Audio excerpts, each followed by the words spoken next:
Chief secretary മാധ്യമങ്ങളെ കാണുന്നതിനിടയിൽ സർക്കാരിനെതിരെ അദ്ദേഹം ചില പരാമർശങ്ങൾ നടത്തിയിരിക്കുന്നു. വളരെ പ്രാധാന്യം അർഹിക്കുന്നത് തന്നെയാണ്. അത് ഇച്ഛാശക്തിയില്ലാത്ത സർക്കാരാണിതെന്നും അതുകൊണ്ട് സംസ്ഥാനത്തെ വൻകിട പദ്ധതികൾ മുടങ്ങുന്നുമെന്നുമാണ് ജിജി തോംസൺ ചീഫ് സെക്രട്ടറി പറഞ്ഞിരിക്കുന്നത്. MP-മാർ ചർച്ച ചെയ്യുന്നത് 7 വർഷം പഴക്കമുള്ള കാര്യങ്ങളെന്നും അദ്ദേഹം കുറ്റപ്പെടുത്തി. ആദ്യമായിട്ട് MP's കോൺഫറൻസ് അറ്റൻഡ് ചെയ്തു. അന്ന് ഞാൻ കണ്ടു പറഞ്ഞ പല പ്രശ്നങ്ങളും എനിക്ക് നല്ല പരിചയമുണ്ട്. കാരണം 7 വർഷം മുമ്പ് ഞാൻ കേട്ടതാണ്. We are repeating it ad infinitum. ഇതുകൊണ്ട് അവർ തന്നെ പറയുന്നുണ്ട് ഞങ്ങളിങ്ങനെ വന്ന് പറയുന്നതല്ലാതെ ഇതൊന്നും നടക്കുന്നില്ല എന്ന് പറയുന്നു. അതിൻ്റെ പ്രശ്നം എന്ന് പറഞ്ഞാൽ ഈ പ്രോബ്ലംസ് ഒന്നും നമ്മൾ അഡ്രസ്സ് ചെയ്യുന്നില്ല. നടക്കാത്തതാണെങ്കിൽ നടക്കില്ല എന്ന് പറഞ്ഞ് അവരെ അറിയിക്കുന്നില്ല.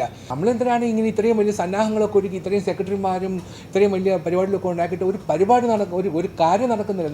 നമുക്ക് മറ്റുള്ള സംസ്ഥാനങ്ങളിൽ ചെയ്യുന്ന കാര്യങ്ങൾ കാണുമ്പോൾ നമുക്ക് ലജ്ജിക്കേണ്ടി വരും. പിന്നെ ഈ പൊളിറ്റിക്കൽ വില്ല് ഇല്ലാതാവുന്ന സന്ദർഭങ്ങളിൽ അത് ഇന്ന കാരണങ്ങൾ കൊണ്ടാണെന്ന് പറഞ്ഞ് ഫലിപ്പിക്കാൻ പോലും നമുക്ക് കഴിയുന്നില്ല. ഏറ്റവും പൊളിറ്റിക്കൽ വില്ല് ഒരു വലിയ ഇഷ്യൂ തന്നെയാണ്.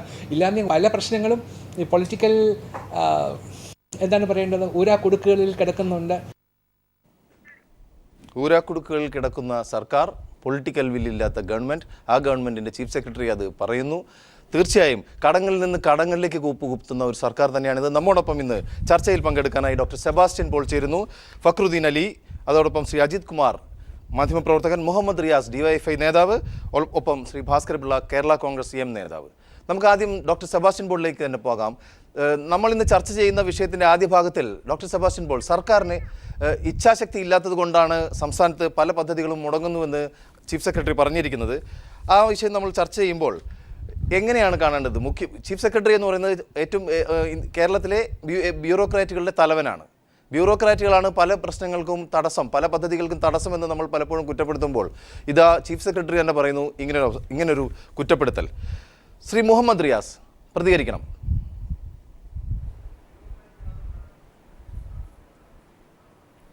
ഹലോ, കേൾക്കുന്നുണ്ടോ? കേൾക്കുന്നുണ്ട്. കേരളത്തിലെ ഈ ഗവൺമെൻറ് വന്നതിന് ശേഷം അതിവേഗം ബഹുദൂരം എന്നുള്ള മുദ്രാവാക്യം അക്ഷരാർത്ഥത്തിൽ ജനവിരുദ്ധ നയങ്ങൾ നടപ്പിലാക്കാനാണ് ശ്രമം നടത്തിയിട്ടുള്ളതെന്ന് ഓരോ വിഷയങ്ങൾ കണ്ടാലും അറിയും. ഇവിടെ ഭരണസ്തംഭനം. ഒരു ഭാഗത്ത് ജനവിരുദ്ധ നയങ്ങൾ നടപ്പിലാക്കുന്നു. ഇവിടുത്തെ ചില കോർപ്പറേറ്റ് തൽപര കക്ഷികളെ സംരക്ഷിക്കാനുള്ള നയം പിന്തുടരുന്ന ഒരു സർക്കാർ ജനവിരുദ്ധ നയം നടപ്പിലാക്കുന്നു. അതോടൊപ്പം ചക്കിക്കൊത്ത ചങ്കർ എന്ന് പറയുന്നത് പോലെ അഴിമതി മുഖമുദ്രയാക്കിയ ഒരു സർക്കാരായി സർക്കാർ മാറി. അതിൻ്റെ ഭാഗമായിട്ടുള്ള സംഭവങ്ങൾ ഓരോന്നോരോന്നായി നടക്കുന്നു. ഇവിടെ ചീഫ് സെക്രട്ടറി പദവിയിൽ ഇരിക്കുന്നൊരു വ്യക്തി തന്നെ ഈ ഭരണത്തിൻ്റെ പോക്ക് എങ്ങോട്ടാണ് എന്ന് കൃത്യമായ ഒരു ചിത്രം നൽകുന്ന രീതിയിലേക്കുള്ള അഭിപ്രായം ഇവിടെ പ്രകടിപ്പിച്ചു കഴിഞ്ഞു. മറുഭാഗത്ത് ഇവിടെ ഗവൺമെൻറ് UDF എന്ന് പറയുന്ന ഈ ഗവൺമെൻറ്റിനെ നയിക്കുന്ന മുന്നണിയിലെ ഒരു നേതാവും പുറത്തല്ലാത്ത രീതിയിലേക്കുള്ള ആരോപണങ്ങളാണ് സോളാർ അഴിമതിയുമായി ബന്ധപ്പെട്ടും മറ്റും വരുന്നത്. യഥാർത്ഥത്തിൽ ഇപ്പോൾ സോളാർ അഴിമതിയുമായി ബന്ധപ്പെട്ട് സരിത പുറത്തുവിട്ട പേരുകളിൽ UDFൻ്റെ നേതാക്കന്മാരുടെ പേര് പറയുന്നതിനേക്കാൾ സമയം ലാഭം അതിൽ ആരോപണം വരാത്ത ആളുകളുടെ പേര് പറയാൻ, അതായിരിക്കും സമയം എളുപ്പമാകുക. ഇങ്ങനെ ഒരു ഭാഗത്ത് ഭരണസ്തംഭനവും മറുഭാഗത്ത് ജനങ്ങളുടെ നികുതിപ്പണം കൊള്ളയടിക്കുന്ന കാട്ടുകൊള്ളയും ആലിബാബയും 41 കൊള്ളക്കാരെയും പോലെ ഉമ്മൻചാണ്ടിയും മന്ത്രിമാരും നടത്തിക്കൊണ്ടിരിക്കുകയാണ്. ജനം വെറുത്തുപോയൊരു സർക്കാർ. ഐക്യജനാധിപത്യ മുന്നണിക്ക് ഇതിനു മുമ്പും കേരളത്തിൽ ഭരണങ്ങൾ ഉണ്ടായിട്ടുണ്ട്. പക്ഷേ ജനം ഇത്രയധികം വെറുത്ത ഒരു UDF ഗവൺമെന്റ് മുമ്പുണ്ടായിട്ടില്ല. ശ്രീ അജിത് കുമാർ, റിയാസിലേക്ക് തിരിച്ചു വരാം. നികുതി പിരിവ് ലക്ഷ്യത്തിന്റെ അടുത്തൊന്നും എത്താതെയാണ് ഇത്തവണത്തെ സാമ്പത്തിക വർഷം കടന്നുപോയിരിക്കുന്നത്. മാത്രമല്ല സാധാരണ ജനങ്ങളുടെ നട്ടല്ലൊടിക്കുന്ന ഒരുപാട് പ്രശ്നങ്ങൾ ഉണ്ടാവും. വിലക്കയറ്റ ഭീഷണിക്ക് മുമ്പിൽ ഒരു പ്രതിരോധം തീർക്കേണ്ടത് പൊതുവിതരണ സമ്പ്രദായമാണ്. പൊതുവിതരണ സമ്പ്രദായം മുഴുവൻ അട്ടിമറിക്കപ്പെട്ടിരിക്കുകയാണ്. ഈ വൻകിട പദ്ധതികളെക്കുറിച്ചാണ് ഇന്ന് ചീഫ് സെക്രട്ടറി പറഞ്ഞതെങ്കിലും സാധാരണ ജനങ്ങൾക്ക് പോലും ബുദ്ധിമുട്ടുണ്ടാക്കുന്ന ഒരുപാട് വിഷയങ്ങൾ കൈകാര്യം ചെയ്യാനുള്ള ഒരു ഇച്ഛാശക്തി ഇല്ലാതെ പോകുന്ന ഒരു ഗവൺമെൻറ് എങ്ങനെ കാണുന്നു? തീർച്ചയായിട്ടും ജിജി തോംസൺ പറഞ്ഞത് വളരെ സത്യമാണ്. നരേന്ദ്രമോദിയുടെ അടുത്ത് ഞാൻ മനസ്സിലാക്കിയത് ഇവിടെ മുഖ്യമന്ത്രിയും മറ്റു മന്ത്രിമാരുമൊക്കെ കേരളത്തിൻ്റെ വികസന പദ്ധതികളെക്കുറിച്ച് പറഞ്ഞപ്പോൾ കൊച്ചിയിലെ പൈപ്പ് ലൈൻ വർഷങ്ങളായി പൈപ്പ് ലൈനിന് വേണ്ടി കോടിക്കണക്കിന് രൂപ വകയിരുത്തിയിട്ട് ഒരു കാശ് അത് ഒരു വെറും ചെറിയ ശതമാനം മാത്രം നീങ്ങിയത് എന്തുകൊണ്ട്, അതേക്കുറിച്ച് ആണ് അദ്ദേഹം ചോദിച്ചത്. അങ്ങനെയുള്ള വൻകിട പദ്ധതികളിൽ നടപ്പാക്കുന്നതിന് അത് രാഷ്ട്രീയ കാരണങ്ങളാണ്. ചെറിയ ഗ്രൂപ്പ് പോലും ശബ്ദമുയർത്തിയാൽ അവിടെ പദ്ധതികളാകെ പാരലൈസ്ഡ് ആകുന്ന നിർജ്ജീവമാകുന്ന ഒരവസ്ഥ. അത് ആ പ്രശ്നങ്ങളെ തരണം ചെയ്യുന്നതിന് ഈ ടെക്നോ പാർക്ക് ഉണ്ടായപ്പോൾ വിജയരാഘവൻ എന്നോട് പറഞ്ഞതാണ്, ടെക്നോ പാർക്ക് ഉണ്ടായപ്പോൾ അകത്തൊരു കോളനിയിൽ അവർ പ്രശ്നമുണ്ടാക്കി, അവർക്കൊരു റോഡ് വെട്ടിക്കൊടുത്ത് ആ പ്രശ്നം തീർന്നു. അങ്ങനെ ജനങ്ങളെ വിശ്വാസത്തിലെടുത്തുകൊണ്ട് ആ തരത്തിലുള്ള ഒരു പദ്ധതികൾ നടപ്പാക്കുന്നതിന് ജനകീയ പ്രതിരോധം ഒഴിവാക്കാനാണ് ഗവൺമെൻറ് ശ്രമിക്കേണ്ടത്. ഇവിടെ ഇച്ഛാശക്തി ഇല്ല എന്ന് ചീഫ് സെക്രട്ടറി പറയുമ്പോൾ ഇച്ഛാശക്തി ഉണ്ട് എന്ന് നമുക്ക് പറയാൻ എന്തെങ്കിലും ഉദാഹരണങ്ങൾ വേണ്ടേ? ഇവിടെ നമ്മുടെ സാമ്പത്തിക നട്ടല് ശക്തമാണോ? നികുതി പിരിവ് വർദ്ധിക്കുന്നുണ്ടോ? അബ്കാരി ഈ പറയുന്ന നമ്മളെല്ലാം കുറ്റം പറയുന്ന ബിവറേജസ് കോർപ്പറേഷൻ അടച്ചാൽ ഈ സർക്കാർ സംസ്ഥാന ഗവൺമെൻറ് കടക്കണിയിലാവില്ലേ? ഈ പാപ്പരാവില്ലേ? ആ ഒരവസ്ഥ. അതുപോലെ കോടിക്കണക്കിന് രൂപ കോൺട്രാക്ടർമാർക്ക് അവർ സമരത്തിലാണ്. അങ്ങനെ വികസന പ്രവർത്തനങ്ങളാകെ നിശ്ചലമായിരിക്കുന്നു. തിരിച്ചു വരാം. ഒരു പക്ഷേ ഫക്രുദ്ദീനിലേക്ക് പറയാൻ സാധിക്കുന്നതാണ് ഈ ഒരു വിഷയത്തിൽ തന്നെ. നമുക്കറിയാം PSC പരീക്ഷകൾ, നിരന്തരം പരീക്ഷകൾ നടക്കുന്നുണ്ട്. റാങ്ക് ലിസ്റ്റിലുള്ള 10,000-കണക്കിന് ഉദ്യോഗാർത്ഥികൾ ഇപ്പോഴും ഗവൺമെൻറ് ജോലി കിട്ടുമെന്നുള്ള പ്രതീക്ഷയിൽ അതും പ്രതീക്ഷിച്ച് കഴിയുകയാണ്. ഒരു നിയമനം പോലും നടക്കുന്നില്ല. നിയമന നിരോധനം നിലവിൽ വരും എന്നൊക്കെ ഇവിടെ യുവാക്കൾ പേടിച്ചിരിക്കുന്ന അവസ്ഥാവിശേഷം. പക്ഷേ അത് ആ ഒരു പ്രഖ്യാപനം വന്നില്ല. പക്ഷേ സത്യത്തിൽ പുതിയ നിയമങ്ങളൊന്നും തന്നെ LDFന്റെ കാലഘട്ടത്തിലോ അല്ലെ ഈ ഒരു സർക്കാർ ആദ്യ കാലഘട്ടത്തിലോ നടന്ന പോലെ പേസിൽ നടക്കുന്നില്ല. നിയമന നിരോധനം കൊണ്ടുവന്നു കഴിഞ്ഞാൽ അത് വലിയ പ്രക്ഷോഭങ്ങൾക്ക് കാരണമാകും എന്നുള്ളത് കൊണ്ട് മാത്രമാണ്. പിന്നെ രണ്ടാമത്തെ ഒരു കാര്യം എന്ന് വെച്ചാൽ റിട്ടയർമെൻറ്റ് ഏജ് കൂട്ടുന്നതായിട്ട് ബന്ധപ്പെട്ടിട്ടുള്ള ചർച്ചകളൊക്കെ നടക്കുന്നുണ്ടായിരുന്നു. ഒന്നെങ്കിൽ ആ ഒരു തീരുമാനം എടുക്കുക. കേരളത്തിൽ റിട്ടയർമെൻറ്റ് ഏജ് കൂട്ടുന്നതിന് ഞാൻ എതിരൊന്നുമല്ല. കാരണം അതിനനുസരിച്ച് ഏജ് ബാർ ഉയർത്തിയാൽ മതി. കാരണം നമ്മുടെ ആരോഗ്യസ്ഥിതിയും മറ്റും ജനങ്ങളുടെ ആരോഗ്യസ്ഥിതിയൊക്കെ പരിഗണിക്കും. പക്ഷേ ഈ ഒരു കാര്യത്തിൽ പോലും ഈ ഒരു ചീഫ് സെക്രട്ടറി പറഞ്ഞ പോലെ ഒരു പൊളിറ്റിക്കൽ വിൽ കാണിച്ചുകൊണ്ട് ശക്തമായ ഒരു തീരുമാനമെടുക്കാൻ ഈ ഗവൺമെന്റിന് പറ്റുന്നില്ല. പിന്നെ നമുക്ക് ഇങ്ങനെ ഗവൺമെന്റ് ആവശ്യമുണ്ട്. നമ്മോടൊപ്പം കേരള കോൺഗ്രസിന്റെ ജനറൽ സെക്രട്ടറിയാണ് ശ്രീ ഭാസ്കര പിള്ള. അദ്ദേഹം ആലപ്പുഴയിലാണ്. ആലപ്പുഴയെ ശ്മശാന തുല്യമാക്കിക്കൊണ്ട് പരമ്പരാഗത റബ്ബർ വ്യവസായം തകർത്ത് കളഞ്ഞു. യാതൊരുവിധ നിലം പൊത്തി. അതോടൊപ്പം തന്നെ കയർ വ്യവസായം, അതോടൊപ്പം റബ്ബറിന്റെ വിലയിടിവ് എങ്ങനെ കാണുന്നു ശ്രീ ഭാസ്കര പിള്ള? അതല്ല, ഇപ്പോൾ കയറിൻ്റെ വ്യവസായ രംഗം ആലപ്പുഴയായിരുന്നു. അതിലിപ്പോൾ കുറേ ദോഷങ്ങൾ ഒത്തിരി ഉണ്ടായിട്ടുണ്ടെങ്കിൽ പോലും അത് പച്ച പിടിച്ചുകൊണ്ടിരിക്കത്തക്കുള്ള ശ്രമങ്ങൾ ഗവൺമെൻറ് ഭാഗത്ത് നടത്തിക്കൊണ്ടിരിക്കുകയാണ്. അത് നമുക്ക് നിഷേധിക്കാൻ കഴിയില്ല. പിന്നെ ഇപ്പോൾ ചീഫ് സെക്രട്ടറി എന്ന് പറഞ്ഞൊരു കാര്യം വസ്തുതാപരമായ ഒരു കാര്യമാണ്. പക്ഷേ എൻ്റെ അഭിപ്രായത്തിൽ അത് ചീഫ് സെക്രട്ടറി പത്രക്കാരോട് പറയാൻ പാടില്ലായിരുന്നു എന്നുള്ളതാണ്.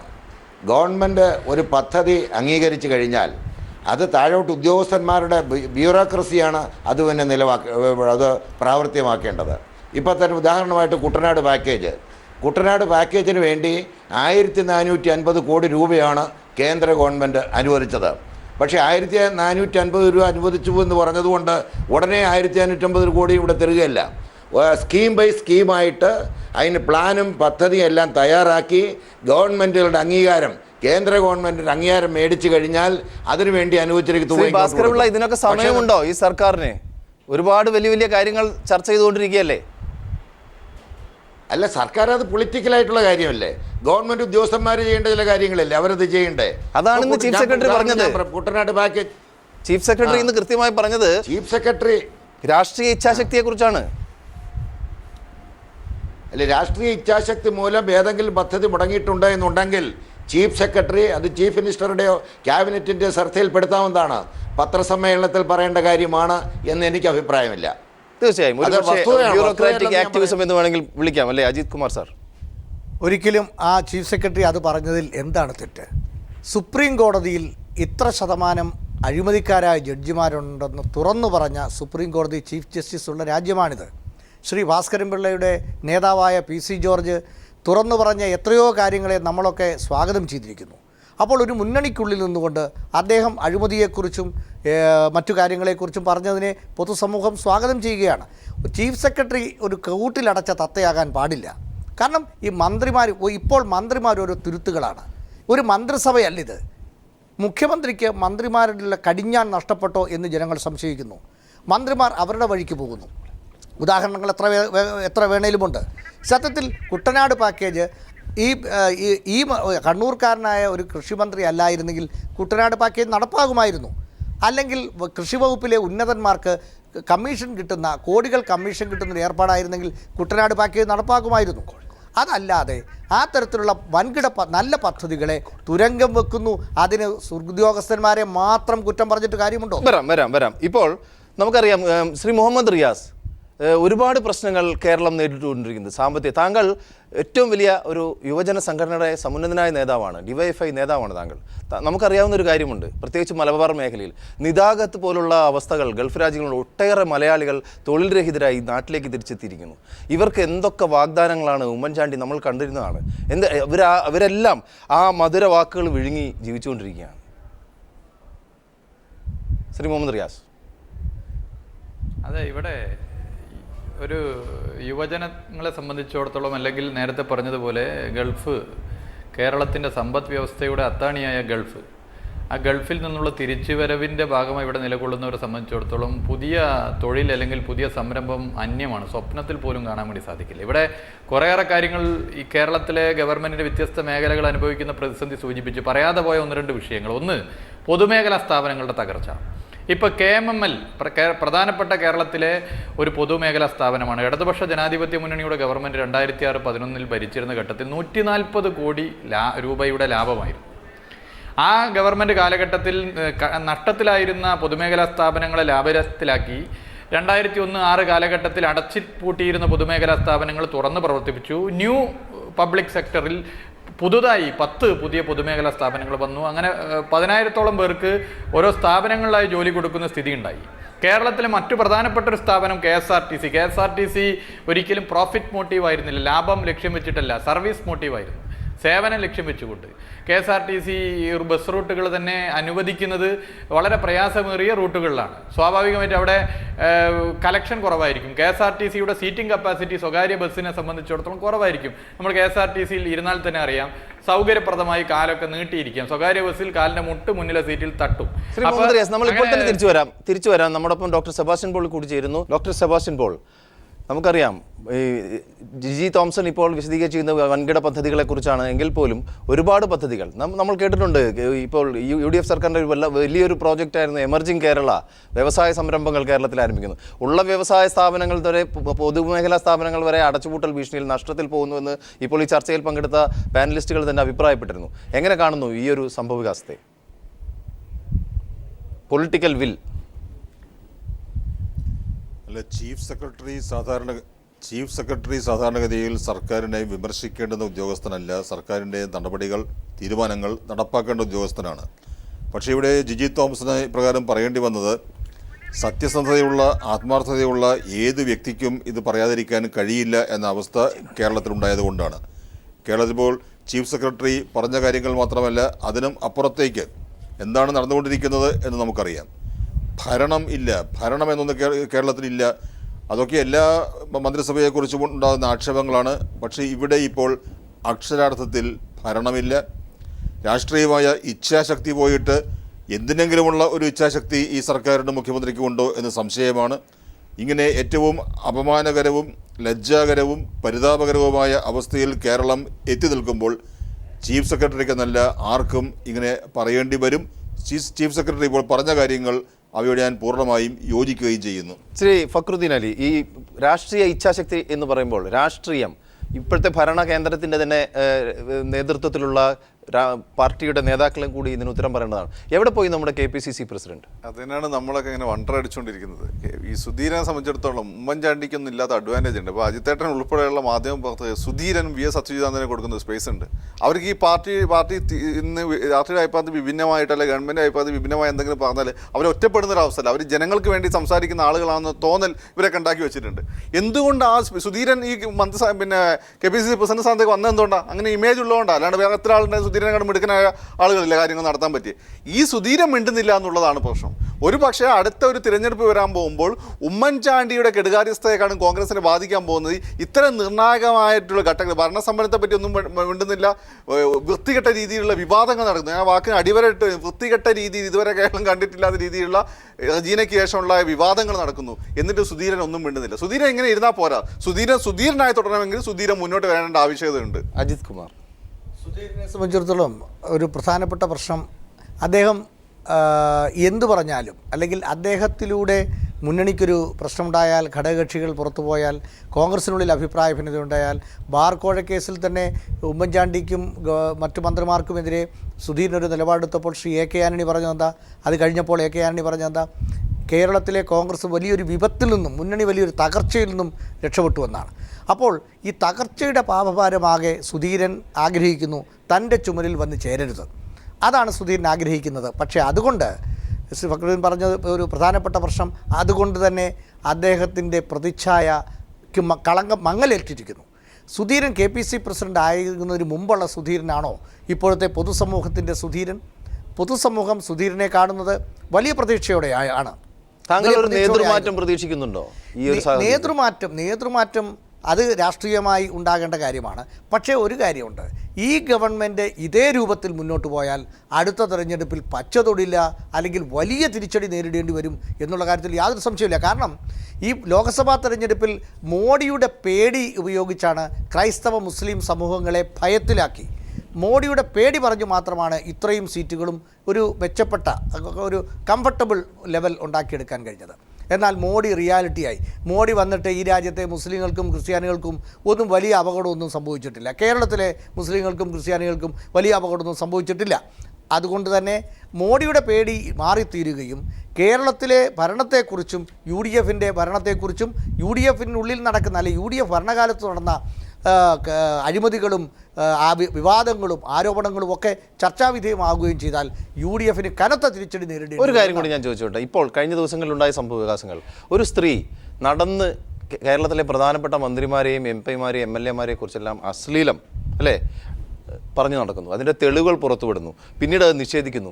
ഇതെല്ലാം കണ്ട് പോലീസ് നോക്കി നിൽക്കുകയാണ്. അത് ആഭ്യന്തരമന്ത്രിയില്ലേ, ഇവിടെ പോലീസില്ലേ, നടപടിയെടുക്കാമല്ലോ. ഒരു സ്ത്രീയുടെ പരാതി ഉണ്ടെങ്കിൽ മാത്രമേ, സ്ത്രീക്കെതിരെ ലൈംഗികാരോപണം ഉണ്ടെങ്കിൽ നടപടിയെടുക്കാൻ പറ്റൂ. സുവമോട്ടോ നടപടിയെടുക്കാൻ പറ്റണമെങ്കിൽ സ്ത്രീ അതിനകത്ത് ഒരു സാക്ഷിയായെങ്കിലും മാറണം. അതുകൊണ്ട് ആ തരത്തിൽ നിയമപരമായ നടപടിയെടുക്കുന്നതിന് ബുദ്ധിമുട്ടുണ്ട്. പക്ഷേ ഇവിടെ സത്യമെന്താ, ഒടുവിൽ ഞാൻ ആ കേസിലേക്ക് വിശദാംശങ്ങളിലേക്ക് കടന്നില്ല. ശ്രീ R. ബാലകൃഷ്ണപിള്ള പറഞ്ഞതുപോലെ സരിതയുടെ അവരെഴുതിയ കത്ത് തന്നെയാണ് ഇവിടെ പത്രക്കാർ പുറത്തുവിട്ടത് എന്ന് ആ കത്തിൻ്റെ കസ്റ്റോഡിയനെന്ന് സരിത പറഞ്ഞ, അല്ലെങ്കിൽ എല്ലാം വായിച്ചിട്ടുണ്ട് അറിയാമെന്ന് പറഞ്ഞ് സരിത ഉറപ്പ് നൽകിയ, സാക്ഷ്യപ്പെടുത്തിയ R. ബാലകൃഷ്ണപിള്ള പറഞ്ഞതിൽ നിന്ന് തന്നെ വ്യക്തമാണ്. കാരണം ഇവിടെ ഒരു കാര്യം കൂടെ, UDF നേതാക്കന്മാർ ഇതിന് ഇൻവോൾവാണ്. സരിത അതിൻ്റെ പേരിൽ പണം വാങ്ങിയിട്ടുണ്ടാകാം, അതിലൂടെ ആയിരിക്കാം ഈ കേസുകളൊക്കെ തീർന്നത്. ഇതൊക്കെ UDFൻ്റെ ജീർണത തന്നെയാണ് വെളിവാക്കുന്നത്. ശ്രീ മുഹമ്മദ് റിയാസ്, നമുക്കിപ്പോൾ കാണാൻ സാധിക്കുന്നത് ഭരണകൂടവും കോർപ്പറേറ്റുകളും എല്ലാം കൂടി കൂട്ടുകച്ചവടം നടത്തുന്ന ഒരു നക്ഷത്ര വേശ്യാലയത്തിൻ്റെ അവസ്ഥയിലേക്ക് നമ്മുടെ സംസ്ഥാനം മാറിപ്പോകുന്നു. എങ്ങനെ പ്രതികരിക്കുന്നു? അല്ല, നമ്മുടെ സംസ്ഥാനം മാറി എന്ന് പറയുന്ന അത് ശരിയല്ല. ചിലർ അങ്ങനെ പറയുന്നുണ്ട്, കേരളത്തിൻ്റെ രാഷ്ട്രീയമാകെ മോശമായി. രാഷ്ട്രീയമല്ല മോശമായത്, വലതുപക്ഷ രാഷ്ട്രീയം കൈകാര്യം ചെയ്യുന്ന UDFൻ്റെ രാഷ്ട്രീയമാണ് മോശമായത്. ഇവിടെ നല്ല നിലയിൽ രാഷ്ട്രീയ പ്രവർത്തനം നടത്തുന്ന നിലപാടുകൾ കനങ്ങളുണ്ട്, ജനങ്ങൾക്ക് അവരിൽ പ്രതീക്ഷയുണ്ട്. അപ്പോൾ ആ നിലയിൽ അതിനെ കാണുന്നത് ശരിയല്ല. പക്ഷേ ഈ വിഷയം ഉൾപ്പെടെ ഇപ്പോൾ വന്നിട്ടുള്ള ഏറ്റവും അവസാനം രണ്ടാമത് സരിത ഒരു പ്രേതബാധ പോലെ പിന്തുടരുന്ന ഈ 2013 വന്നത്, പിന്നീടും വന്ന വിഷയം ഉൾപ്പെടെ കേവലം ഒരു സ്ത്രീ വിഷയം മാത്രമാക്കി ചുരുക്കുന്നത് ശരിയല്ല എന്നുള്ള അഭിപ്രായമാണ് ഞങ്ങൾക്കുള്ളത്. അത് ആ നിലയിൽ കാണേണ്ടതില്ല.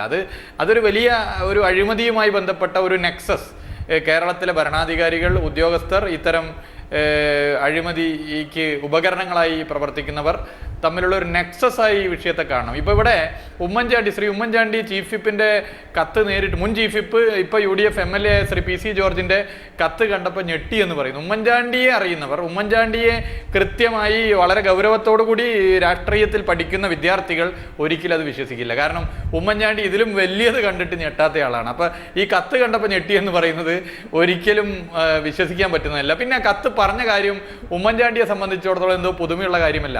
മാവേലിക്കരയിലെ ഒരു ഫ്രോഡിൻ്റെ വീട്ടിൽ പോയി സരിതയുടെ കാല് പിടിച്ച് കേരളത്തിൻ്റെ ധനകാര്യ വകുപ്പ് മന്ത്രി പറഞ്ഞ് പ്രശ്നം പഞ്ചായത്താക്കിയ നേരത്തെ തന്നെ ശ്രീ PC ജോർജ് ഉമ്മൻചാണ്ടിയോട് പറഞ്ഞിരുന്നു എന്ന് പറഞ്ഞിട്ടുണ്ട്. ബഡ്ജറ്റ് വെക്കുന്ന ധനകാര്യ വകുപ്പ് മന്ത്രി, നോട്ടെണ്ണുന്ന നോട്ടിൻ്റെ മെഷീൻ വീട്ടിലുള്ള, ഒരുപക്ഷെ ബാറുകോഴ ലോക അഴിമതി കഥകളിൽ നിന്നും വ്യത്യസ്തമായി മാറാനുള്ളതിൻ്റെ ഒരു കാരണം കോഴ വാങ്ങിയ പണം എണ്ണാനുള്ള ഒരു നോട്ടിൻ്റെ മെഷീൻ ലോക രാഷ്ട്രീയത്തിൽ ആദ്യമായി ഒരു മന്ത്രി വീട്ടിൽ വെച്ചത് കൊണ്ടായിരിക്കാം. +2 ഒരു പള്ളിയിലച്ഛനോട് കോഴ ചോദിച്ചതുപോലെ. സാധാരണ പള്ളിയിലച്ഛനെയും മൊല്ലാക്കയും മേൽശാന്തിമാരെയൊക്കെ കോഴ ചോദിക്കുന്ന ഒഴിവാക്കാറുണ്ട്. ഇവിടെ +2 കോഴയിൽ, അത് മുഖ്യമന്ത്രിയുടെ മണ്ഡലത്തിൽ ഒരു പള്ളിയിലച്ഛനോട് തന്നെ കോഴ ചോദിച്ച് +2 കോഴ പ്രസിദ്ധമായതുപോലെ ബാർ കോഴ നോട്ട് മെഷീനോട് കൂടി പ്രസിദ്ധമായി. തിരിച്ചു വരാം. ഡോക്ടർ സെബാസ്റ്റ്യൻ പോൾ, ഇപ്പോൾ ഈ UDF സർക്കാരിൻ്റെ 5ാം വർഷത്തിലേക്ക് കടന്നിരിക്കുകയാണ്. ഇപ്പോഴെങ്കിലും ജനകീയ പ്രശ്നങ്ങൾ, അതുപോലെ വികസനം, സംസ്ഥാന വികസനം, സാമാന്യ ജീവിതം, ഇതെല്ലാം എവിടെ എത്തി നിൽക്കുന്നു എന്നുള്ളത് ഒരു പുനരാലോചനയ്ക്ക് സമയമായില്ലേ ഡോക്ടർ സെബാസ്റ്റ്യൻ പോൾ?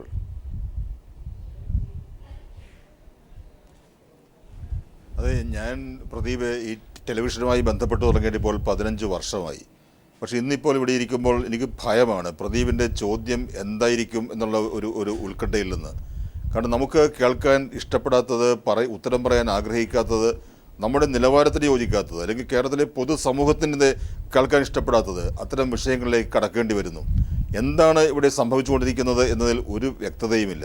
ഇവിടെ പറഞ്ഞതുപോലെ ഇത് സരിതയുമായി ബന്ധപ്പെടുത്തി പീഡനം എന്ന വാക്കൊക്കെ മാധ്യമങ്ങൾ ഉപയോഗിക്കുന്നത് ആ വാക്കിൻ്റെ അർത്ഥമറിയാതെയാണ്. ഒരു സ്ത്രീ സ്വമേധയാ സാമ്പത്തിക താല്പര്യങ്ങളെ മുൻനിർത്തി പലരുമായും ഉന്നതങ്ങളിലുള്ള പലരുമായും നിരന്തരം ലൈംഗിക ബന്ധങ്ങളിൽ ഏർപ്പെടുന്നു. അതൊക്കെ തരം കിട്ടുമ്പോൾ വിളിച്ചു പറയുന്നു, അതിനൊക്കെ വലിയ പ്രചാരം കിട്ടുന്നു. ഇത് സ്ത്രീ പീഡനമൊന്നുമല്ല. ഇത് ഏറ്റവും പച്ചയായ ഭാഷയിൽ പറഞ്ഞാൽ വ്യഭിചാരമാണ്. വ്യഭിചാരത്തിന് ഒരു സ്ത്രീ ഇറങ്ങിത്തിരിച്ചിരിക്കുന്നു. രാഷ്ട്രീയ വ്യഭിചാരത്തിന് കുറേ ഉന്നതരായ നേതാക്കന്മാർ, അവരിൽ MP-മാരുണ്ട്, മന്ത്രിമാരുണ്ട്, MLA-മാരുണ്ട്. എന്തൊക്കെയാണ് കേൾക്കുന്നത് എന്ന് നമുക്ക് മനസ്സിലാകുന്നില്ല. ഇതെല്ലാം കേൾക്കുമ്പോൾ ഇടയ്ക്കിടെ ഇപ്പോൾ പറഞ്ഞതുപോലെ ഞെട്ടുന്ന ഒരു മുഖ്യമന്ത്രി, അതൊക്കെ കേരളത്തിലെ ജനങ്ങളെ പരിഹസിക്കലാണ്. ഇതൊന്നും അറിയാത്ത ഒരാളല്ലല്ലോ ഉമ്മൻചാണ്ടി എന്നത്. ഏറ്റവും വലിയ രഹസ്യാന്വേഷണ സന്നാഹങ്ങളും സംവിധാനവുമുള്ള ഉമ്മൻചാണ്ടി ഇതൊന്നും അറിയാത്ത ആളൊന്നുമല്ല. വളരെ ഞെട്ടിയിട്ട് കാര്യമില്ല. അടിയന്തരമായി ഈ വിഷയത്തിന് പരിഹാരമുണ്ടാകേണ്ടിയിരിക്കുന്നു. ഈ അപമാന ഭാരത്തിൽ നിന്ന് കേരളത്തെ മോചിപ്പിക്കേണ്ടിയിരിക്കുന്നു. അതിനുള്ള നടപടിയാണ് ആരെങ്കിലും സദയം സ്വീകരിക്കേണ്ടത്. തീർച്ചയായും എല്ലായിടത്തും പ്രകടമാകുന്നത് ഇതുപോലെ തന്നെയാണ്. വ്യക്തി താല്പര്യങ്ങൾ, അതുപോലെ തന്നെ സ്വജനപക്ഷപാതം, തൻപ്രമാണിത്വം, ജാതി, സമുദായം, അല്ലേ ഫക്രുദ്ദീൻ? നമ്മളിപ്പോൾ ഡോക്ടർ സെബാസ്റ്റ്യൻ പോൾ പറഞ്ഞതുപോലെ ഈ ചർവണം തുടരണമോ എന്ന് ആശങ്കപ്പെടുന്ന ഒരു സാഹചര്യത്തിലേക്ക് നമ്മളും എത്തിപ്പെട്ടിരിക്കുന്നു. ശ്രീ ഫക്രുദ്ദീൻ അലി എന്ന് പറയുന്നു. ഭയങ്കര കഷ്ടമാണ് കാര്യം. കേരളത്തിൽ കുറച്ചു നേരമായിട്ട് നമ്മൾ അടിസ്ഥാന പ്രശ്നങ്ങളൊന്നും ചർച്ച ചെയ്യപ്പെടാതെ പോവുകയാണ്. ഇവിടെ ഞാൻ പലപ്പോഴും പറഞ്ഞിട്ടുള്ള പല ചർച്ചകളും പറഞ്ഞൊരു കാര്യമുണ്ട്. ഞാൻ ഈ ത്രിവേണി സ്റ്റോറി ഇടയ്ക്ക് അവിടെ പോകുന്ന ഒരാളാണ്. ഈ ത്രിവേണി സ്റ്റോറിലൊക്കെ പണ്ടേ ഐസക്കൊക്കെ ധനകാര്യമന്ത്രി ആയിരുന്ന സമയത്ത് നിറയെ സാധനങ്ങളായിരുന്നു. നമുക്ക് ഏതെടുക്കണോ കൺഫ്യൂഷൻ. നമ്മളിപ്പം സ്പെൻസറിലൊക്കെ പോയ പോലായിരുന്നു. ഇപ്പോൾ എന്നാൽ ത്രിവേണി സ്റ്റോറിൽ ഇടയ്ക്ക് ഒന്നും ഉണ്ടാവില്ല, ഇടയ്ക്ക് എന്ന് തട്ടുകൾ അല്ലറ ചില സാധനം. ഭീമമായ കുടിശ്ശികയാണ് സിവിൽ സപ്ലൈസ് വകുപ്പിൽ തീർക്കാനുള്ളത്. രണ്ട്, ഈ വകുപ്പുകൾ തമ്മിൽ ഒരു സംയോജനമില്ല. അതിൻ്റെ പ്രശ്നം എന്ന് വെച്ചാൽ ഒരു കോർഡിനേഷൻ ഇല്ലാത്തതിൻ്റെ പ്രശ്നമായിട്ട് പലപ്പോഴും ചില വകുപ്പുകൾ ചില പദ്ധതികൾ ആവിഷ്കരിച്ചാൽ മാണി കാശ് കൊടുക്കില്ല, മാണിക്ക് വീതം കിട്ടേണ്ടി വരുമല്ലോ. അതാണ് ഒന്നാമത്തെ കാര്യം. പിന്നെ രണ്ടാമത്തത്, ഈ മെയിൻ റോഡുകളൊന്നും ഞാൻ വലിയ കുഴപ്പമായിട്ട് കണ്ടില്ല. പക്ഷേ ഈ പഞ്ചായത്ത് റോഡുകളൊക്കെ സ്ഥിതി ഉണ്ടല്ലോ, ഒരു SUV പോലുള്ള വലിയ വണ്ടികൾ ഉപയോഗിച്ചിട്ടുണ്ടെങ്കിൽ അത് 800 ഒക്കെ ഉപയോഗിക്കുന്നതിൻ്റെ ഊര പൊട്ടിപ്പോകുന്ന അവസ്ഥയാണ്. ഈ ഒരു ദയനീയമായ സ്ഥിതിയിലേക്ക് കേരളം മാറിക്കഴിഞ്ഞു. എന്നാൽ പ്രതിപക്ഷത്തിൻ്റെ സമരങ്ങളൊന്നും ഏൽക്കുന്നില്ല വാസ്തവം കൂടിയാണ്. അത് കണ്ടില്ല എന്ന് നമ്മൾ നടിക്കേണ്ട ആവശ്യമൊന്നുമില്ല. പ്രതിപക്ഷം പിന്നെ എന്താ പറയുക, കൃത്യമായിട്ടുള്ള സമര രീതികളായിട്ട് മുന്നോട്ട് വരുന്നില്ല, കാലാനുസൃതമായിട്ടുള്ള. അതാണ് പ്രതിപക്ഷത്തിന്റെ പ്രശ്നം. മുഹമ്മദ് റിയാസ് എങ്ങനെ പ്രതികരിക്കുന്നു? പ്രതിപക്ഷത്തിന്റെ സമരങ്ങൾ കുറച്ചും കൂടി മൂർച്ച വേണമെന്നാണ് ഫക്രുദ്ദീൻ അലി അഭിപ്രായപ്പെടുന്നത്. മുഹമ്മദ് റിയാസ്. അല്ല, അത് ഒരു ശരിയായ അഭിപ്രായമല്ല. എല്ലാം കണക്കാണ്, എല്ലാവരും കണക്കാണ്, എല്ലാ രാഷ്ട്രീയ പാർട്ടികളും ഒരുപോലെയാണ് എന്നുള്ള പ്രചരണം വരുത്തി തീർക്കാൻ ബോധപൂർവമായ ശ്രമം നമ്മുടെ നാട്ടിൽ നടക്കുന്നുണ്ട്.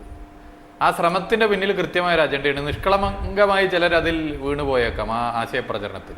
പക്ഷേ ആ ശ്രമത്തിൻ്റെ പിന്നിലുള്ള കൃത്യമായ രാഷ്ട്രീയം എല്ലാം കണക്കാണെന്ന് പ്രചരിപ്പിച്ച് കാട്ടുകൊള്ള നടത്തുന്നവരെ, ജനവിരുദ്ധ നയം നടത്തുന്നവരെയും അതിനെതിരെ പടപൊരുതുന്ന ശരിയും ശാസ്ത്രീയമായ ബദൽ ഉയർത്തിപ്പിടിച്ച് പോരാടുന്ന പ്രസ്ഥാനങ്ങളെയും ഒരുപോലെ കണക്കാക്കി കാട്ടുകൊള്ള നടത്തുന്നവരെ സംരക്ഷിക്കുക എന്നുള്ള തന്ത്രത്തിൻ്റെ ഭാഗമായിട്ടാണ്. അപ്പോൾ കേരളത്തിലെ പ്രതിപക്ഷം അത് വ്യത്യസ്ത വർഗ്ഗ ബഹുജന സംഘടനകൾ നടത്തിയിട്ടുള്ള നിരവധി പ്രക്ഷോഭങ്ങളുണ്ട്. ഇപ്പോൾ ഇവിടെ നേരത്തെ പറഞ്ഞ തൊഴിലായ്മക്കരുതേ ഇടതുപക്ഷ യുവജന പ്രസ്ഥാനങ്ങൾ നടത്തിയ അവരുടെ നേതൃത്വ നിരയിലുള്ളവർ തന്നെ നിരാഹാര സമരം, അനിശ്ചിതകാല നിരാഹാരം, ആ സമരം വിജയിച്ചു. അതിൻ്റെ മുദ്രാവാക്യത്തെ ഡിമാൻഡ്, ആ ഡിമാൻഡ് അംഗീകരിച്ചത് നടപ്പിലാക്കാത്ത പ്രശ്നം ഇപ്പോൾ നിലവിൽ വരുന്നു. ഇപ്പം പരമ്പരാഗത വ്യവസായത്തിന് നേരത്തെ ആരും പറഞ്ഞില്ല, കയർ, കശുവണ്ടി പോലുള്ള വ്യവസായം, കയർ തൊഴിലാളികളുടെ ഉജ്ജ്വലമായ പോരാട്ടം, ആ പോരാട്ടത്തെ എങ്ങനെയാണ് ഇത്തരം വാദം ഉന്നയിക്കുന്നവർ അളക്കുന്നത്? കേരളത്തിൽ വരുന്ന ഏകദേശം 4 ലക്ഷത്തോളം വരുന്ന കയർ തൊഴിലാളികൾ നടത്തിയ ഉജ്ജ്വലമായ പോരാട്ടം. ഇപ്പോൾ കശുവണ്ടി മേഖലയിൽ 750ഓളം ഫാക്ടറികളിലായി 3 ലക്ഷത്തോളം വരുന്ന തൊഴിലാളികളുണ്ട് ഈ മേഖലയിൽ. അവർ നേരിടുന്ന പ്രശ്നങ്ങൾ, മത്സ്യബന്ധനം, അതുമായി ബന്ധപ്പെട്ട പ്രശ്നം, ഇപ്പോൾ മത്സ്യത്തൊഴിലാളികൾ നേരിടുന്ന പ്രശ്നങ്ങൾ, ഏകദേശം 2,35,000 തൊഴിലാളികളും അവരുമായി ബന്ധപ്പെട്ട് 10 ലക്ഷത്തോളം പേരും ആ മേഖലയിലുണ്ട്. അവർ നേരിടുന്ന പ്രശ്നം, അതിനെതിരെ നടന്നുകൊണ്ടിരിക്കുന്ന പ്രക്ഷോഭം, അതുപോലെ കുടുംബശ്രീ നടത്തിയ സമരം, കേരളത്തിൽ നിരവധി പ്രക്ഷോഭങ്ങൾ ലക്ഷ്യത്തിലെത്തിയിട്ടുണ്ട്. പ്രക്ഷോഭങ്ങൾ ലക്ഷ്യത്തിലെത്താത്തതൊന്നുമല്ല പ്രശ്നം. ഒരു സ്വിച്ച് ഇട്ടാൽ ബൾബ് കത്തുന്നത് പോലെയല്ല ഒരു പ്രക്ഷോഭത്തിന്റെ റിസൾട്ട് വരുന്നത്. അതിന്റെ ആശയം, അതിന്റെ മുദ്രാവാക്യം ജനങ്ങളിൽ എത്രത്തോളം എത്തി എന്നുള്ളത് ആ വ്യക്തമാണ്, വളരെ വ്യക്തമാണ്. തിരിച്ചു വരാം ശ്രീ ഭാസ്കര പിള്ളയോട് കൂടി ഒരു കാര്യം. നമുക്കറിയാം, ഈ തദ്ദേശ സ്വയംഭരണ സ്ഥാപനങ്ങൾക്കുള്ള ഫണ്ടെല്ലാം തിരിമറി നടത്തി കഴിഞ്ഞു. അതുകൊണ്ട് ഒരു വികസന പദ്ധതികളും, ഗ്രാമീണ വികസന പദ്ധതികൾ ഒന്നും തന്നെ നടക്കുന്നില്ല എന്നുള്ളൊരവസ്ഥയാണ്. താങ്കൾക്ക് അതിനെക്കുറിച്ച് അറിവുണ്ടോ ശ്രീ ഭാസ്കര പിള്ള? ഇല്ല, അതിനു മുമ്പ് ഒരു കാര്യം എനിക്ക് സൂചിപ്പിക്കാനുള്ളത്, ബഹുമാനപ്പെട്ട സെബാസ്റ്റ്യൻ പോളിവിടെ ഒരു കാര്യം പറയുകയുണ്ടായി. കേരള രാഷ്ട്രീയ സംസ്കാരത്തിനും സാംസ്കാരിക രംഗത്തിനും വളരെ അപമാനകരമായിട്ടാണ് ഇപ്പോഴത്തെ പോക്ക് എന്നുള്ളത്. അത് വളരെ ഗൗരവമേറിയൊരു കാര്യമായിട്ടാണ് എനിക്ക് കാണുവാൻ കഴിയുന്നത്. ഇതിനൊരു മോചനം വേണ്ടേ?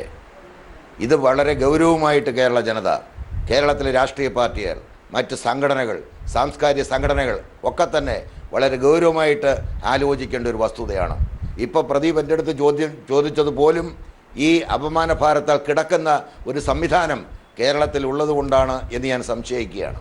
ഈ ഫണ്ട് എങ്ങനെ പോകുന്നു, എങ്ങനെ തിരിമറിയുന്നു എന്നുള്ളതിനെക്കുറിച്ച് ഇവിടെ അന്വേഷിക്കാൻ സംവിധാനമില്ലേ? നേരത്തെ ചീഫ് സെക്രട്ടറി പറഞ്ഞല്ലോ, ചീഫ് സെക്രട്ടറി കീഴിലല്ലേ ഈ സംസ്ഥാനത്തെ മുഴുവൻ ഉദ്യോഗസ്ഥന്മാരും. അവരെ കൊണ്ട് വ്യക്തമായിട്ട് അന്വേഷിപ്പിച്ചുകൊണ്ട് കാര്യങ്ങൾ ചെയ്യാൻ കഴിയത്തക്ക രീതിയിൽ അവസരം ഒരുക്കാൻ ചീഫ് സെക്രട്ടറിക്ക് പോലും കഴിയുന്നില്ല. പിന്നെ അദ്ദേഹം ഗവൺമെൻറ് സർക്കാരിനെ വിമർശിച്ചിട്ട് കാര്യമില്ല. അതാണ് ഞാൻ നേരത്തെ പറഞ്ഞത്. ചീഫ് സെക്രട്ടറി പറഞ്ഞത് വസ്തുതാപരമായ കാര്യം തന്നെയാണ്. താങ്കൾ ഇപ്പോഴും കേരള കോൺഗ്രസ് എമ്മിന്റെ ജനറൽ സെക്രട്ടറി തന്നെയാണ് ശ്രീ ഭാസ്കര പിള്ള. അതെ, കേരള കോൺഗ്രസ് എമ്മിന്റെ ജനറൽ സെക്രട്ടറിയാണ്. ഭരണകക്ഷിയിലെ അംഗമാണ്. അറിയാം, പി സി ജോർജിനോട് താങ്കൾക്കുള്ള ആഭിമുഖ്യം അറിയാമെങ്കിൽ പോലും പെട്ടെന്നൊരു ദിവസം മാറ്റി പറയുന്നതിനെ എങ്ങനെ കാണണം? അന്നൊരു ദിവസം ഇതിനു മുമ്പ് ഒരു ദിവസം ചർച്ചയിൽ ഞാൻ താങ്കളോട് ചോദിച്ചിരുന്നു, KM മാണി സാറിന്റെ വീട്ടിൽ നോട്ടെണ്ണുന്ന യന്ത്രമുണ്ടോ എന്ന്. ഇല്ലെന്ന് തീർത്തു പറഞ്ഞ ആളാണ് താങ്കൾ. ഇല്ലെന്നല്ല പറഞ്ഞത്, എനിക്കറിയത്തില്ല. അവിടെ നോട്ടെണ്ണുന്ന യന്ത്രം ഉണ്ടോ ഇല്ലയോ എന്ന് എനിക്കറിയത്തില്ല, പറഞ്ഞു കേട്ടിട്ടുള്ളേ ഉള്ളൂ. പക്ഷെ ഇപ്പം ഞാൻ പറഞ്ഞു വന്നത്, ഈ രാഷ്ട്രീയമായിട്ടുള്ള അപമാന ഭാരത്തെക്കുറിച്ച് കേരളത്തിൻ്റെ ഒരു മന്ത്രി, ഇപ്പോൾ PC ജോർജ് എന്ന മുഖ്യമന്ത്രിക്ക് കൊടുത്ത ആ കത്തിനകത്ത് പറഞ്ഞിരിക്കുന്നു, കേരളത്തിൻ്റെ ഒരു മന്ത്രി മാവേലിക്കരയിലുള്ള സ്വകാര്യ വസതിയിൽ വെച്ച് സരിതയെ പോലെയുള്ള സ്ത്രീയെ കാണാൻ പോയി, ക്ഷമയോദിക്കാൻ പോയി, ഒത്തുതീർപ്പുണ്ടാക്കാൻ പോയി എന്ന് പറയുന്നത് കേരളത്തിന് വലിയ അപമാനമല്ലേ? ഇതാർക്കെങ്കിലും നിഷേധിക്കാൻ പറ്റുമോ? ഏറ്റവും വലിയ അപമാനകരമായിട്ടുള്ള കാര്യം തന്നെയാണത്. അങ്ങനെ ഒരു മന്ത്രി അങ്ങനെ പോകാൻ പാടില്ല. അതിനെ മന്ത്രി പോയാൽ, MLA പോയാൽ, MP പോയാൽ ഇതൊക്കെ തന്നെ അന്വേഷിക്കാനും അവിടെ അതിൻ്റെ തെറ്റുകൾ കണ്ടെത്താനും കഴിയത്തക്ക സംവിധാനം നമുക്കുണ്ടാകണം. ഉള്ള സംവിധാനങ്ങൾ അതിനുവേണ്ടി പ്രയോഗിക്കാനും നമുക്ക് കഴിയണം. ഡോക്ടർ സെബാസ്റ്റ്യൻ പോൾ, വ്യക്തി താല്പര്യങ്ങളും തൻപ്രമാണിത്വവും അതുപോലെ ജാതി മത സംഘടനകളുടെ അവരുടെ പ്രീണനങ്ങൾ, ഇതെല്ലാം അല്ലാതെ ഒരു രാഷ്ട്രീയ പ്രവർത്തനം കേരളത്തിൽ സാധ്യമല്ലാതായോ?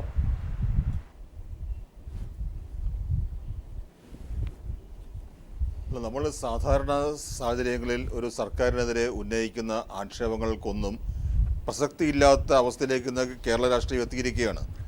ഇപ്പോൾ ഭരണം ശരിയല്ല, ഇപ്പോൾ ഇതുപോലൊരു നാറിയ ഭരണം എന്നൊക്കെയുള്ള മുദ്രാവാക്യം എല്ലാ പാർട്ടികളും വിളിക്കാറുണ്ട്. പക്ഷേ ഇവിടെയാണ് ഇപ്പോൾ അതിൻ്റെ പൂർണ്ണമായ അർത്ഥതലങ്ങൾ നമ്മൾ കാണുന്നത്.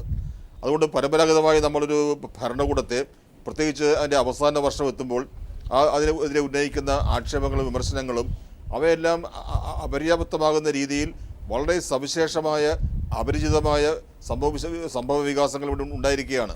ഇതിനെന്ത് പരിഹാരം? ഇപ്പോൾ കേരളത്തിൽ 20-21 മന്ത്രിമാരുണ്ടല്ലോ. എത്ര മന്ത്രിമാരെന്ന് പോലും നമുക്കിപ്പോൾ സാധാരണ ഞങ്ങൾക്ക് ഓർമ്മയില്ല, പേര് പറയാൻ കഴിയില്ല. ഇവരൊക്കെ എന്താണ് ചെയ്യുന്നത്? അവരുടെ വകുപ്പുകൾ എങ്ങനെ നടക്കുന്നു? ഒന്നും നമുക്കറിയില്ല. നമുക്കറിയാവുന്ന കാര്യങ്ങളൊക്കെ പുറത്തു പറയാൻ കൊള്ളാത്തതും ചർച്ചയ്ക്ക് വിധേയമാക്കാൻ പറ്റാത്തതുമായ കാര്യങ്ങൾ തന്നെയാണ്. അതുകൊണ്ട് ഞാനിപ്പോൾ ഒരു പ്രതിപക്ഷത്ത് ഇടതുപക്ഷത്ത് നിൽക്കുന്ന ആളെന്ന നിലയ്ക്ക് മാത്രം പറയുന്നതല്ല, എൻ്റെ അഭിപ്രായത്തിൽ ഉമ്മൻചാണ്ടി ഈ ഭരണം ഇവിടെ വെച്ച് അവസാനിപ്പിക്കുന്നതായിരിക്കും നല്ലത്. ശ്രീ ഫക്രുദ്ദീൻ അലി, ഒരു പക്ഷേ മുഹമ്മദ് റിയാസ് താങ്കളെ തെറ്റിദ്ധരിച്ചോ? താങ്കൾ ഇടതുപക്ഷത്തിൻ്റെ സമരമുഖത്തെ സമരങ്ങളുടെ മൂർച്ചയെക്കുറിച്ച് താങ്കൾ പറഞ്ഞത് തെറ്റിദ്ധരിക്കപ്പെട്ടെന്നൊരു സംശയം. എനിക്ക് പ്രശ്നമല്ല. പക്ഷേ ഇതിൻ്റെ സമരങ്ങളുടെ ഒരു പ്രോബ്ലം എന്ന് വെച്ചാൽ ഇപ്പോൾ സോളാർ സമരം ആ ഒരു ഘട്ടത്തിൽ പിൻവലിച്ച് നന്നായി വിശ്വസിക്കുന്ന ആളാണ്. അല്ല, തിരുവനന്തപുരത്ത് ഈ ഭാഗത്തുള്ള ഒരു 3-4 പെട്രോൾ പമ്പുകളുണ്ട്, അത് പൊട്ടിത്തെറിക്കുക ആ രീതിയിലാണ് സമരം. പക്ഷേ അത് ആവിഷ്കരിക്കുമ്പോൾ ആ രീതിയിൽ ആവിഷ്കരിക്കേണ്ടിയിരുന്നു. തിരുവനന്തപുരത്ത് 2 ദിവസം ആളുകൾക്ക് നടക്കാൻ പറ്റാത്ത അവസ്ഥ. കണ്ണൂരിൽ നിന്ന് കോഴിക്കോട് നിന്നൊക്കെ ഈ റിയാസിൻ്റെ അടുത്ത് തന്നെ ആളുകൾ വരുമ്പോൾ നാളെ ഞങ്ങൾ ഇതിനെ മാറ്റി മറിച്ചു, നാളെ ഈ ഞങ്ങൾ പോകുന്നതോടുകൂടി ഈ ഗവൺമെൻറ് ഉണ്ടാവില്ല എന്ന് പ്രഖ്യാപിച്ച ആളുകളൊന്നും നിരാശരായി പോയ അവസ്ഥ ഉണ്ട്. അയാളവിടെ ഇന്ന് നിഷേധിക്കേണ്ടത്, അത് അപ് ടു ഹിം. അതുപോലെ തന്നെ ഞാൻ ചോദിക്കട്ടെ, സമരങ്ങൾ എന്ന് പറഞ്ഞാൽ ഈ സാമ്പ്രദായികമായിട്ടുള്ള ഹർത്താലും ബന്ധും മാത്രമേ ഇവർക്ക് സമരരൂപങ്ങളുള്ളൂ? ഞാൻ ഈ കേരളത്തിലെ ഇടതുപക്ഷത്തിന് ഇൻ്റർനെറ്റിലുള്ള അല്ലെങ്കിൽ നവമാധ്യമങ്ങളിലുള്ള പ്രൊപ്പഗാൻഡ പ്രചരണം വളരെ വീക്കാണ്. നടത്തുന്നുണ്ടാവും, പക്ഷേ അതിൻ്റെ എഫക്റ്റീവ് അല്ല. പിന്നെ രണ്ടാമത്, ഒരു സ്വിച്ച് ഇട്ടാൽ ബൾബ് കത്തുന്നു എന്ന രീതി സ്വിച്ച് ആരെങ്കിലും ആത്മാർത്ഥമായിട്ട് ഇടുന്നുണ്ട് ഒരു ഫീൽ ജനങ്ങൾക്ക്. മുമ്പ് റിയാസിൻ്റെ ഒക്കെ ഒരു കുട്ടിക്കാലത്തൊക്കെ തന്നെ പിന്നെ ഈ പറഞ്ഞിട്ടുള്ള DYFI കാണിച്ച സമരങ്ങളിലെല്ലാം തന്നെ ജനങ്ങൾക്കൊരു വിശ്വാസം ഉണ്ടായിരുന്നു. എന്ന് വെച്ചാൽ അവർ ആത്മാർത്ഥമായി ശ്രമിക്കുന്നുണ്ട്, അത് അന്നേരം തന്നെ ഫലം കാണണമെന്നില്ല. അതിൻ്റെയൊക്കെ ഒരു ഗുണം അടുത്ത ഇലക്ഷനിൽ കണ്ടിരുന്നു. കാര്യം ഇത്രമാത്രം ഫക്രുദ്ദീൻ തന്നെ ഇടയ്ക്ക് ഒരു ചർച്ചയിൽ നമ്മളോട് ഷെയർ ചെയ്ത ഒരു കാര്യമുണ്ട്, വളരെ വാല്യൂബിൾ ആയിട്ടുള്ള, വളരെ വിലപ്പെട്ടതായിരുന്നു. അതായത് ഇപ്പോൾ നടക്കുന്ന സമരങ്ങളെല്ലാം ഈ നവമാധ്യമങ്ങളിൽ അല്ലെങ്കിൽ ഇപ്പോഴത്തെ പുതിയൊരു സാമ്പത്തിക ഇടപെടലിൻ്റെയൊക്കെ ഭാഗമായിട്ട് പൊതുജന സമൂഹം തെറ്റിദ്ധരിച്ചു പോകുന്നു, സമരങ്ങളെ തെറ്റായി കാണുന്നു.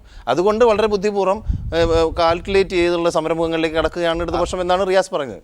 അത് ആ രീതിയിൽ ഏത് രീതിയിലാണ് കാൽക്കുലേറ്റ്? ഞാൻ ഇപ്പം ഈ പുതിയ ഗവൺമെൻറ് വന്നതിന് ശേഷം LDF നടത്തിയ സമര രീതികളിൽ അടുപ്പ് കൂട്ടി സമരം നടത്തിയിരുന്നു.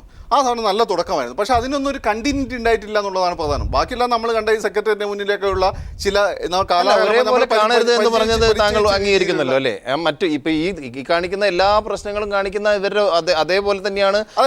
ഇപ്പോൾ LDF-നെ UDF-നെ ഒരേപോലെ തൂക്കണ്ട. അപ്പോൾ തമ്മിൽ ഭേദം എന്തുകൊണ്ട് LDF തന്നെയാണ്. ശാസ്ത്രീയ എന്ന് പിന്നെ ഈ റിയാസ് ഉപയോഗിച്ച വാക്കിനോടൊന്നും എനിക്ക് ഒരുപാട് അഭിപ്രായ വ്യത്യാസം കണ്ട. കാരണം ശാസ്ത്രീയ എന്നുള്ള വാക്ക് തന്നെ ചോദ്യം ചെയ്യപ്പെട്ട അവസ്ഥാവിശേഷമാണ് ഫിലോസഫിക്കലി തിയററ്റിക്കലൊക്കെ. അതിലേക്ക് ഞാൻ പോകുന്നില്ല.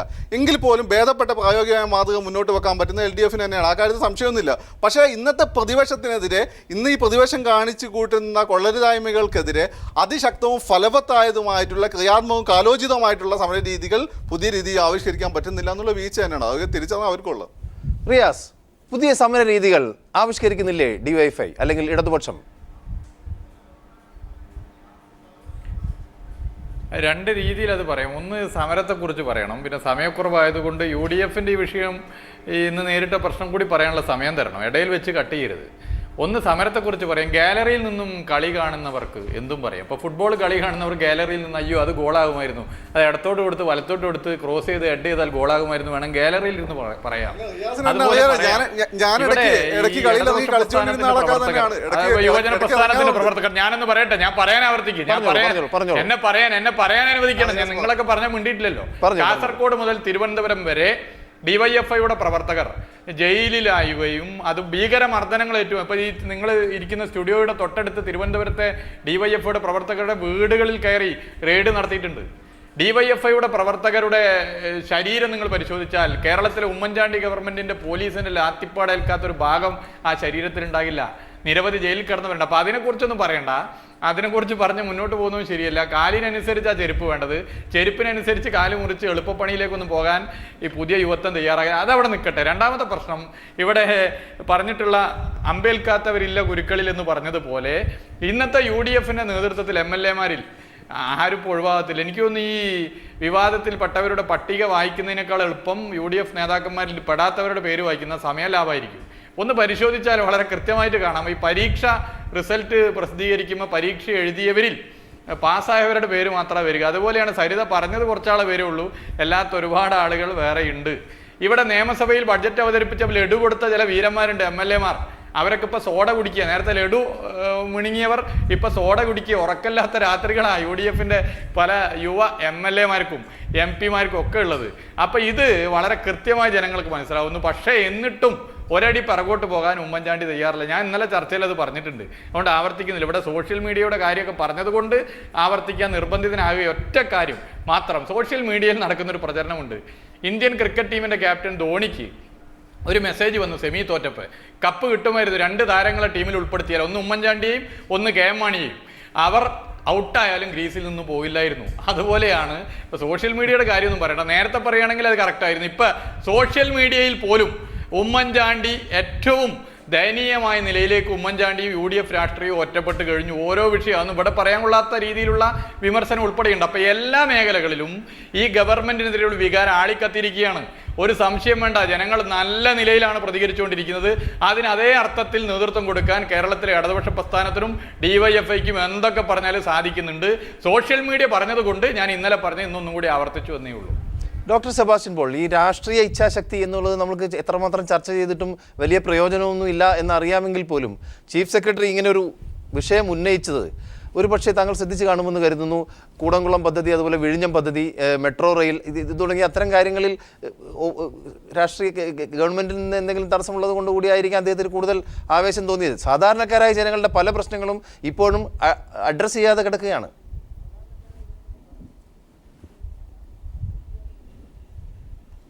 അല്ല, ഒരു മന്ത്രിസഭ അല്ലെങ്കിൽ മന്ത്രിമാർ അവർ മുഴുവൻ സമയവും പ്രവർത്തിച്ചാൽ പോലും തീരാത്ത അത്രയും പ്രശ്നങ്ങൾ അത് നമ്മുടെ സമൂഹത്തിലുണ്ട്. ജനങ്ങളെ ബാധിക്കുന്ന വിഷയങ്ങളുണ്ട്. ഭരണം എന്നത് ഇന്ന് വളരെ സങ്കീർണമായ ഒന്നാണ്, അത്ര ലളിതമായി പോകുന്ന ഒന്നല്ല. ഇവിടെ ഏതെങ്കിലും മന്ത്രിക്ക്, മുഖ്യമന്ത്രി ഉൾപ്പെടെ, ഒരു ഫയൽ നോക്കുന്നതിന്, ഒരു കാര്യമായി ചർച്ച ചെയ്യുന്നതിന്, അല്ലെങ്കിൽ സ്വസ്ഥമായി എന്തെങ്കിലും ആലോചിക്കുന്നതിന് ഉള്ള അവസരം കിട്ടുന്നുണ്ടോ? ഇവിടെ മുഴുവൻ സമയവും ഏത് കാര്യത്തിന് വേണ്ടി വിനിയോഗിക്കുന്നു എന്ന് നമുക്കെല്ലാവർക്കും അറിയാം. ഇപ്പോൾ സമീപകാലത്ത് ഉമ്മൻചാണ്ടിയെ കണ്ട ഒരാൾ എന്നോട് പറയുകയുണ്ടായി, അദ്ദേഹത്തിൻ്റെ ഒരു അറ്റൻഷൻ സ്പാൻ എന്നത് 2-3 മിനിറ്റ് മാത്രമാണ്. ഒരു കാര്യം പറഞ്ഞാൽ ഒരു 2 മിനിറ്റിനപ്പുറത്തേക്ക് നീണ്ടുപോയാൽ അദ്ദേഹം അസ്വസ്ഥനാകുന്നു, അദ്ദേഹത്തിൻ്റെ ശ്രദ്ധ മറ്റു വഴിക്ക് പോവുകയാണ്. ഈ മറ്റു വഴികൾ ഏത് എന്ന് നമുക്കറിയാം. അങ്ങനെയുള്ളപ്പോൾ ഭരണം നടക്കുന്നില്ല. ഭരണം മുന്നോട്ട് കൊണ്ടുപോകാൻ ആഗ്രഹിക്കുന്ന മന്ത്രിമാരില്ല, ഉദ്യോഗസ്ഥന്മാരില്ല, MLA മാരില്ല, MP മാരും ഇല്ല. അപ്പോൾ അങ്ങനെ അതാണിപ്പോൾ ഈ ഇച്ഛാശക്തി എന്ന പദം നമ്മൾ പലപ്പോഴായി ഉപയോഗിക്കുന്ന ഒന്നാണ്. അർത്ഥം അറിഞ്ഞും അറിയാതെയും ഒക്കെ ഉപയോഗിക്കുന്നുണ്ട്. പക്ഷെ ഇവിടെ ഏതായാലും രാഷ്ട്രീയമായ ഇച്ഛാശക്തി മാത്രമല്ല, ഒരു തരത്തിലുമുള്ള ഇച്ഛാശക്തി പോകട്ടെ, എന്തെങ്കിലും പ്രവർത്തിക്കുന്നതിനുള്ള നേരിയ തോതിലുള്ള ശക്തി പോലും ചോർന്നു പോയിരിക്കുന്ന ഒരു ഭരണ സംവിധാനമാണ് ശ്രീ ഉമ്മൻചാണ്ടിയുടെ നേതൃത്വത്തിൽ ഇപ്പോൾ കേരളത്തിലുള്ളത്. ശ്രീ ഭാസ്കരപിള്ള, അവസാനമായി എന്താണ് ഇനി താങ്കൾക്കും താങ്കളുടെ നേതാവിനും ഇതിൻ്റെ അകത്ത് ഇനി ചെയ്യാനുള്ളത്? ഉമ്മൻചാണ്ടിയോട് തുറന്ന യുദ്ധത്തിന് തന്നെ PC ജോർജ് തയ്യാറായിരിക്കുന്നു, പക്ഷേ അദ്ദേഹം പുറത്ത് പറയുന്നില്ലെന്ന് മാത്രം. ഇത്തരമൊരു സാഹചര്യത്തിൽ താങ്കൾക്കും താങ്കളുടെ പാർട്ടിക്കും ഒരു പങ്കുകൂടി ഇത് വിളിച്ചത് കൊണ്ടുവരാനുണ്ടെന്ന് നമുക്ക് വിശ്വസിക്കാമല്ലോ, അല്ലേ? ഉണ്ട്. ഇതിനകത്ത് അഴിമതിക്കെതിരെയുള്ള ഒരു പോരാട്ടത്തിന് നേതൃത്വം കൊടുത്തുകൊണ്ട് രംഗത്തേക്ക് ഇറങ്ങിയിരിക്കുകയാണ് PC ജോർജ്. അതിനെ ചെറുതായിട്ട് നമ്മൾ കണ്ടിട്ട് കാര്യമില്ല. ഇപ്പോൾ ഇവിടെ ബഹുമാനപ്പെട്ട സെബാസ്റ്റ്യൻ പോൾ പറഞ്ഞതുൾപ്പെടെ അപമാനഭാരത്താൽ മുന്നോട്ട് പോകുന്ന കേരള രാഷ്ട്രീയത്തെ, കേരള ഭരണത്തെ, കേരള സാംസ്കാരിക രംഗത്തെ അതിനെയൊന്ന് മാറ്റിയെടുക്കാൻ തന്നാലാവും വിധം പ്രവർത്തിക്കാൻ കഴിയത്തക്ക രീതിയിലുള്ള ഒരു അവസരം കേരളത്തിൽ സൃഷ്ടിച്ചെടുക്കാൻ വേണ്ടിയാണ് PC ജോർജിന്റെ പുറപ്പാട്. അത് ചെറുതായിട്ട് കാണാതെ സെബാസ്റ്റ്യൻ പോൾ ഇപ്പോൾ സൂചിപ്പിച്ചൊരു കാര്യമുണ്ട്. നമ്മുടെ മുഖ്യമന്ത്രിക്ക് 2 മിനിറ്റിൽ കൂടുതൽ ഒരു വിഷയത്തിൽ ശ്രദ്ധ കേന്ദ്രീകരിക്കാൻ പോലും കഴിയുന്നില്ലാത്തൊരു അസുഖം, രോഗം. അല്ല, അസുഖമല്ല, അത് അങ്ങനെ എൻജോയ് ചെയ്യുന്ന സംഭവമാണ്. അങ്ങനെ ദിവസം രാവിലെ ഇത്രമാത്രം പ്രശ്നങ്ങളുണ്ട് എന്ന് നേരത്തെ റിയാസ് സൂചിപ്പിച്ച പോലെ ഇയാൾക്ക് അറിയുന്നുണ്ട്.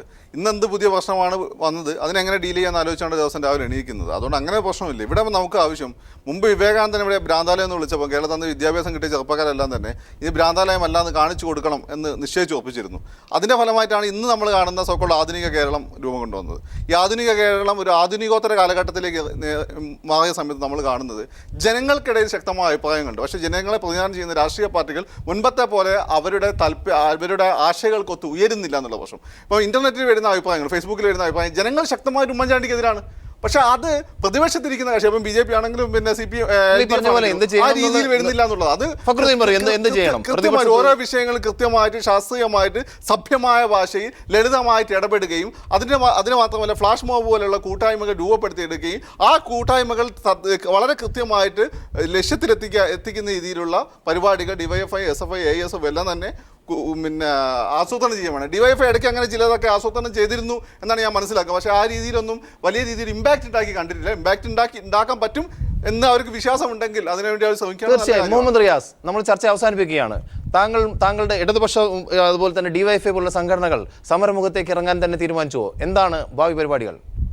ഈ ഒരു ഗവൺമെന്റിനെ ഈ രീതിയിൽ മുന്നോട്ട് കൊണ്ടുപോകുന്നത് എത്രമാത്രം ഈ താങ്കളുടെ സംഘടനയ്ക്ക് അത് സഹിച്ച് കൈകെട്ടി നോക്കി നിൽക്കാൻ സാധിക്കും? അല്ല, ഒന്ന് സമരമുഖത്ത് തന്നെയാണ്. സമരത്തെ 2 രീതിയിൽ കാണണം. ഒന്ന് ഇപ്പോൾ പറഞ്ഞതുപോലെ കാലത്തിൻ്റെ മാറ്റത്തിനനുസരിച്ച് പ്രക്ഷോഭങ്ങൾക്ക് രൂപം കൊടുക്കണം. അങ്ങനെ രൂപം കൊടുക്കുന്നുണ്ട്, രൂപം കൊടുത്തു പോകുന്നുണ്ട്. പക്ഷേ അതുമാത്രമാണ് സമര രീതി എന്ന് വിശ്വസിച്ച് പോകുന്നത് എത്രത്തോളം ശരിയാണെന്നാണ്. ഇവിടെ ഈ ജനവിരുദ്ധ നയവും അഴിമതിയും നടത്തുന്നവർ അവരുടെ ഉപകരണമായ പോലീസിനെ ഉപയോഗിച്ചുകൊണ്ട് ഭീകരമായ രീതിയിലേക്കുള്ള വേട്ടയാടുകൾ നടത്തുമ്പോൾ അനുഭവത്തിൽ നിന്നാണ് ഞങ്ങളൊക്കെ പറയുന്നത്.